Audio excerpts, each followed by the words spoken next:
Hi, I'm Lisa and I'm with I've Got Life, all about promoting health and celebrating life.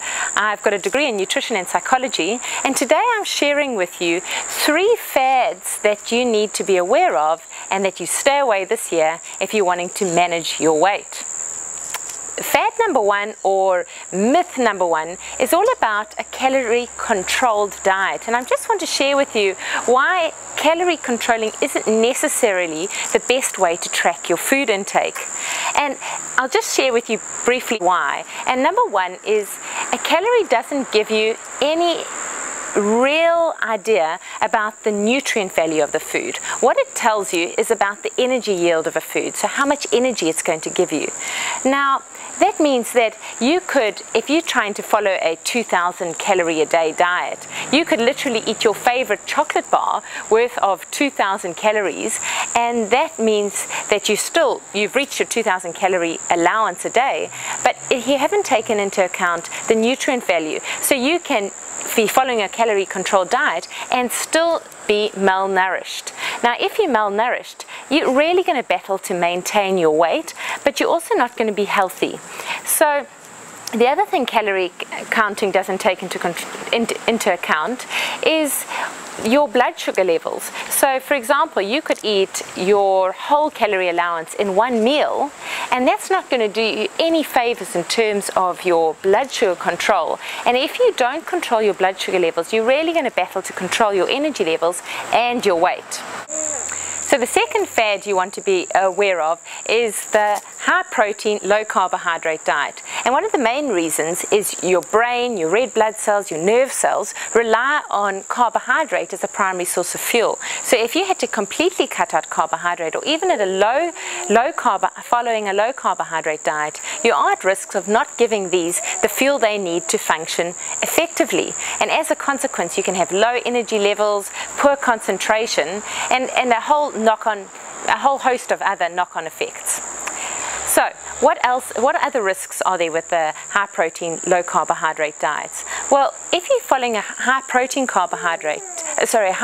diet, the type of protein that you eat is really important as well. For example, if you're eating mainly animal protein, that can really put a strain on your digestive system, your circulatory system, and your whole body really. So you can become really sluggish. So it's not the best way to get your nutrient intakes just by eating protein. And very often people that have followed these high protein, low carbohydrate diet end up feeling sluggish, lethargic.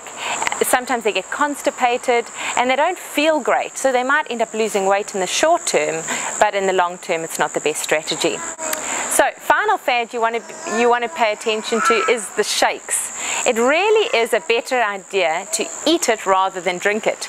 And one of the primary problems with following a diet that is based on, say, 1 or 2 shakes a day, or even 3 shakes a day, is that you're not registering your eating. So very often these people still feel hungry.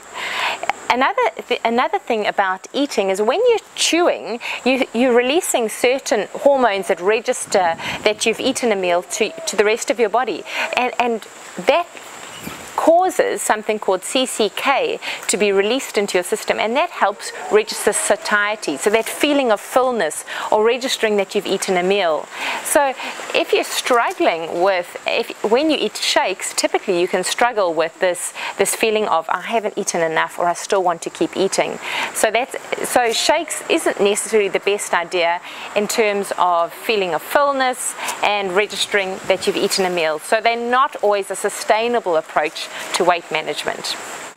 So, in summary, the reason why calorie control diets are not necessarily the best form of food monitoring is that you can actually follow a calorie control diet and still be undernourished and not be giving your body the things that it needs to maintain health and weight long term.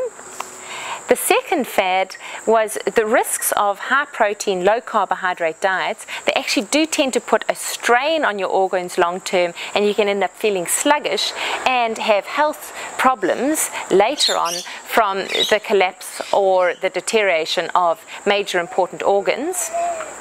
And the third fad that you want to really think carefully about following is following a shake diet, and that is because very often you'll have the shakes but then you'll still want to eat food afterwards, so they're not necessarily a good way to manage your weight in the long term, but also you're not registering satiety, and it's very difficult to get enough fiber and all the nutrients that you need just from drinking your food. You really want to eat it. So that's it for those 3 fads.